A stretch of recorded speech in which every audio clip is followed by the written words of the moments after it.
Je cherchais une association sur Paris et j'hésitais entre faire du théâtre ou faire une association, m'investir dans une association sociale ou humanitaire.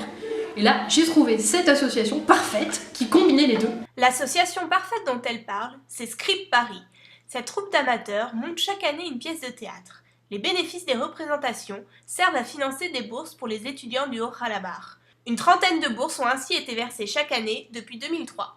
J'exerce le rôle de responsable solidarité, donc je m'occupe des relations avec le Haut-Khalabar, et notamment l'organisation du voyage des émissaires et de la remise de bourses.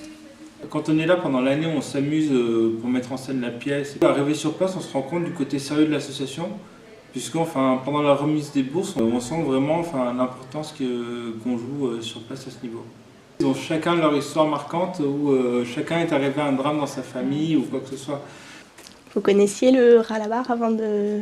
Pas du tout. L'Arménie oui, mais le Haut-Karabakh non. Vous êtes les deux seuls Arméniens de la pièce. Est-ce que vous pensez que c'est une bonne chose ou est-ce que vous pensez qu'il faudrait peut-être plus d'Arméniens dans cette troupe? Qu'il y en ait un peu plus, je pense que ça serait bien. Mais je trouve que c'est bien de voir une association qui est que ou majoritairement française œuvrer pour l'Arménie, parce que moi personnellement c'est ce qui m'avait donné vraiment le plus envie de venir en tant qu'Arménien. C'est le charme, je trouve que moi aussi c'est ça, c'est le charme de l'association qui fait qu'il n'y a aucun Arménien. Et je pense que c'est important que l'association Script Paris puisse garder ce charme-là pour pas que ça soit peuplé entièrement d'Arméniens. Ça a été une découverte parce que c'est un petit pays dont j'avais entendu parler mais que j'étais peut-être même pas capable de situer sur la carte. J'ai particulièrement été sensible à l'alphabet qui est pour moi quelque chose de très représentatif de cette culture justement. Et bien évidemment à l'accueil qu'on y a reçu, parce que c'était très hospitalier et ça nous a laissé un souvenir durable. Un souvenir durable pour cette bande de jeunes qui donnent de leur temps et de leur énergie chaque année pour la bonne cause. J'ai fait un peu de tout, j'ai fait un petit rôle, un gros rôle, un rôle de l'ombre également à aider au niveau de la logistique, des réservations. Et là cette année je me lance dans la mise en scène avec Clémence. Alors la pièce de cette année, c'est Le Capitaine Fracasse. C'est une adaptation du roman de Théophile Gautier.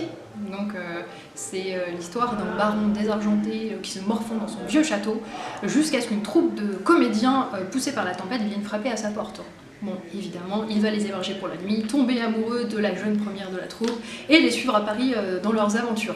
Donc c'est assez épique, c'est drôle, il y a des combats d'épée, donc je pense que ça va être sympa. Si personne se blesse avec l'épée, ça va être très sympa. Cette année, il y a beaucoup de personnages et il y a des personnes qui jouent plusieurs personnages.